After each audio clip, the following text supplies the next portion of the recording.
9월 5일 클로드가 새로운 클로드 오프스 4.69 모델 버전을 발표했습니다. 이 영상에서는 이번 출시 요약, 새로운 기능, 그리고 가치가 있는지 살펴보겠습니다. 그리고 저희 의견도 나눠볼게요. 이전 모델들과 달리 클로드 오프스 4.6은 훨씬 긴 작업을 자율적으로 수행하고 장기 계획을 세우며 사용자 도움 없이 소프트웨어 엔지니어링 작업을 거의 혼자 할 수 있다는 점이 특징입니다. 동시에 엔트로픽은 최근 투자 라운드를 마무리하며 시장 내 입지를 굳혔고 100억 달러 자금 조달로 기업 가치를 3,500억으로 끌어올렸습니다. 또한 클로드 오프스 4.6 모델은 100만 토큰의 컨텍스트 윈도우를 제공합니다. 자, 클로드 오프스 4.6이 가져온 진짜 변화를 이해하려면 이전 버전인 4.5와 비교해 봐야 해요. 버전 간의 전환은 단순히 선형적이지 않거든요. 오프스 4.5는 2025년 11월 불과 3개월 전에 나왔고 유창성과 기본 코딩 능력 개선에 집중했는데 많은 분들이 체감하셨을 거예요. 그리고 오프스 4.6은 LLM이 심층 연구를 할 수 있게 해주는 구조적 한계를 해결했어요. 이론적으로 4.6은 이전 버전과 세 가지 핵심 포인트에서 차별화된다고 약속하고 있죠. 첫 번째는 이미 말씀드린 컨텍스트인데요. 기존 20만 토큰에서 100만 토큰으로 늘어나면서 훨씬 더 크고 긴 프로젝트를 다룰 수 있게 됐어요. 두 번째 약속은 바로 자율성과 지속성이에요. 이전 버전과 달리 지속적인 프롬프팅이 필요했던 것과 달리 오프스 4.6은 네이티브 에이전트 오케스트레이션을 도입했습니다. 이를 통해 맥락을 파생시키고 이전 모델들이 가질 수 있었던 환각을 조금 더 방지할 수 있습니다. 그리고 세 번째 버전은 적응형 추론입니다. 이전에는 모델이 정적인 방식으로 추론했습니다. 이제 우리는 동적 모델을 갖게 되었는데 모델이 응답하기 전에 얼마나 생각할지 결정하고 시스템의 복잡성에 따라 리소스와 연산을 할당합니다. 자, 능력 면에서는 이미 확인하고 있습니다. GDP 발 점수에서 1606점으로 지금까지 본 것 중 최고의 지식 작업 능력을 보이고 있습니다. 에이전트 검색은 84% 정확도로 업계 최고 점수를 기록했습니다.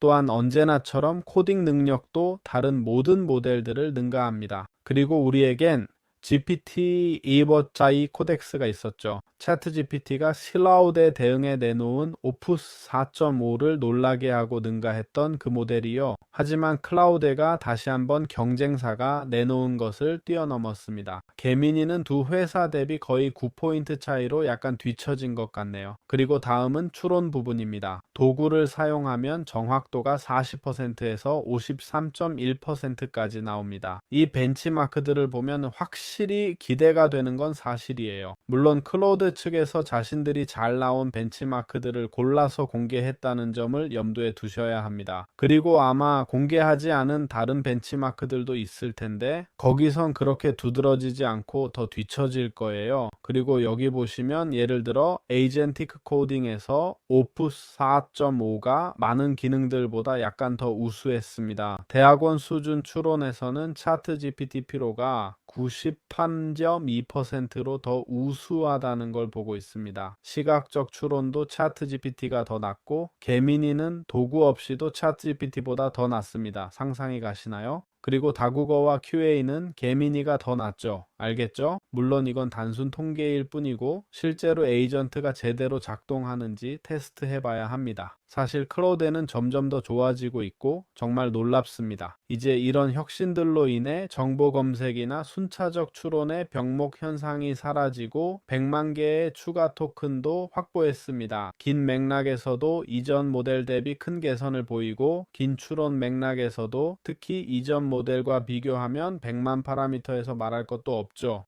거의 성능을 2배로 높였습니다. 사이버 보안 측면에서도 다시 한번 자신을 뛰어넘었습니다. 생명과학에서도 그렇고 테스트에서는 장기 일관성 밴딩 벤치 리는 8017.559달러를 생성했는데 솔직히 다른 모델들보다 훨씬 높은 수치예요.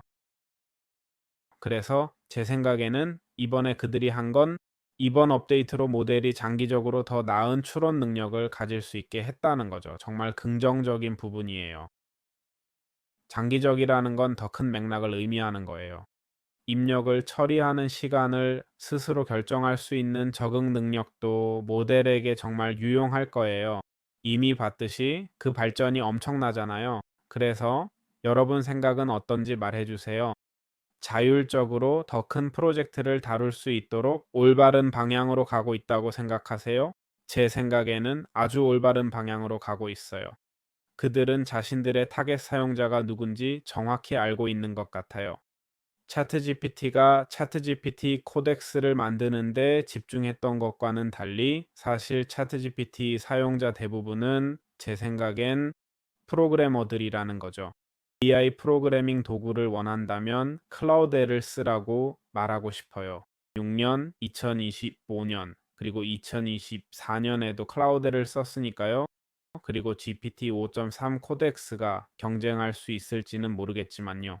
하지만 제가 보기엔 엔트로피츠는 항상 숨겨둔 비장의 카드가 있더라고요. 여러분 생각은 어떤지 말해주세요. 가격이 꽤 세다는 건 사실이고 게다가 최근에는 채팅에 제한을 두고 있더라고요. 월 18유로짜리 기본 유료 모델을 사실상 유료 체험판으로 바꿔버린 거죠. 모델을 쓰다가 여러 번 대화하고 나면 그냥 메시지 다 썼다고 나와요. 앞으로 더 효율적이고 정확하게 결과물을 만들어낼 수 있게 되면 사용자가 AI와 덜 상호작용해도 되거나 더 많은 메시지를 쓸 수 있게 될지 지켜봐야겠어요. 제가 보기엔 그게 유일한 단점인 것 같아요. 그렇죠? 진짜 클라우드를 쓰고 싶다면 가장 비싼 막스 모델로 갈 건데 월 90유로짜리나 18유로짜리나 프로젝트가 좀만 커져도 엄청 클 필요도 없이 일일 메시지 한도를 다 써버릴 거야. 특히 AI를 매일 계속 쓴다면 말이지. 알겠지? 많은 사람들이 그렇게 말하더라고. 많은 사람들 의견이고, 난 그냥 알려주러 온 거야. 새로운 클라우드에 대해 어떻게 생각하는지 말해줘. 흥미로웠어? 마음에 들어? 응, 아니. 그럼 이 영상 봐줘서 정말 고마워. 다음 영상에서 보자. 빠이빠이. 자, 최근 클라우드 오프스 4.6 새 버전이 나오면서 오픈 AI도 발빠르게 움직였죠. 2월 5일 클라우드 버전이 나온 바로 그날 챗GPT 코덱스 5.3을 공개했습니다. 이 새 모델을 분석해보고 어떤 새로운 기능이 있는지 살펴보겠습니다. 수동적인 챗봇에서 벗어나 더 에이전트적인 도구로 발전시키겠다라고 약속해 왔는데 실제로 뭘 준비했는지 확인해 봐야겠죠. 차트GPT는 좀 안타까운 역사가 있거든요. 5번 2 버전은 프로그래밍에만 집중해서 그 작은 영역은 강화했지만 다른 부분들은 많이 뒤처진 것 같아요. 사실 그들 스스로도 5번 2 버전에 문제가 있다는 걸 인정한 것 같아요. 지나치게 동의만 하던 GPT-4 모델에서 GPT-합.2 같은 모델로 넘어왔잖아요. 제가 말하는 건 익스텐디드 싱킹인데요. 제가 쓰던 그 모드가 이제는 아예 말을 안 듣더라고요. 예를 들어서요. 제가 고객이랑 대화하고 있는데 차트 GPT한테 그 고객 메시지에 답장 좀 써달라고 하면서 견적서는 보내고 싶지 않다고 했거든요. 그런데 ChatGPT 5.2 Extended Syncing은 제 말을 무시하고 각종 요금제랑 패키지 옵션을 다 나열한 이메일을 제가 의견을 물었을 때 무조건 동의만 해주는 GPT-4 같은 경우랑 제가 뭔가 요청했는데 아예 안 하는 건 완전히 다른 문제라는 거죠. 그래서 제가 ChatGPT 사용을 중단한 이유 중 하나죠. 그래도 지금 개미니 체험판 쓰고 있는데 꽤 괜찮네요. 게다가 강력한 이미지 생성 모델이 필요했는데 나노바나나 프로가 딱 제가 찾던 거예요. 근데 저 차트 GPT 몇 년 동안 써왔거든요. 알죠? 프리미엄 버전도 거의 1년 넘게 쓴 것 같아요. 그런데 2월 10일에 결제를 끊었어요. 단순히 제 말을 안 들어서요. 메시지 처리도 너무 오래 걸렸고요. 그래서 이번 5.3 버전에서 뭘 보여줄지 한번 봅시다. 같은 방향으로 계속 가면 어쩌나 걱정되네요. 저는 이 회사를 정말 믿지만 최근 몇 달간 그들이 이룬 발전과 훌륭한 심층 추론에도 불구하고 다른 면에서는 오히려 악화됐다는 느낌이 드는 게 사실입니다. 자, 챗GPT 5.3의 중요성을 제대로 이해하려면 개발 과정에서 있었던 위기 상황을 먼저 알아야 합니다. 2025년 12월에 샘 알트만이 회사 차원에서 코드 레드를 선포했거든요. 그리고 이건 전술적인 움직임이 아니라 진짜 코드 레드였습니다. 5년 12월 말에는 차트GPT가 좀 하락세를 보이고 나노바나나 프로가 시장에서 가장 저렴하면서도 최고 품질의 이미지를 제공하고 있었고, 개미니 3가 측면 추론 능력과 100만 토큰 컨텍스트 창을 도입하면서 여러 상황이 겹쳤던 것 같습니다. 정말로 제미니 3는 뛰어난 문제 해결 능력을 증명했습니다. GPT 5.2 같은 모델들이 너무 직설적이거나 단순한 답변을 내놓는 반면 제미니는 더 나은 해결책을 게다가 구글은 자체 AI 모델뿐만 아니라 전체 생태계를 갖추고 있다는 장점이 있습니다. 유튜브 같은 중요한 소셜 네트워크, 최고의 검색 엔진 구글, 그리고 구글 드라이브까지 정말 강력한 도구이고 점점 더 많은 제미니 기능을 통합하고 있으며 이메일에도 들어가 있어서 이 도구의 가치가 계속 높아지고 있습니다. 그래서 구글은 지금 2026년 말까지 선두 모델이 될 수 있는 모든 카드를 손에 쥐고 있습니다. 그리고 오픈 AI는 5.2 버전으로 많은 불만을 받았죠. GPT-4와 비교했을 때 가장 큰 불만 중 하나가 바로 응답 지연 시간이었어요. 솔직히 제미니 샘 프로, 그러니까 이론상 가장 많이 생각하고 가장 오래 걸리는 최고 모델한테 작업을 시키면 답변까지 1분 정도 걸리는데 차트 GPT는 15분, 20분씩 걸리고 가끔은 페이지가 먹통이 돼서 20분 동안 생각만 하다가 답도 안 주더라고요. 근데 진짜 아무리 잘 나온다 해도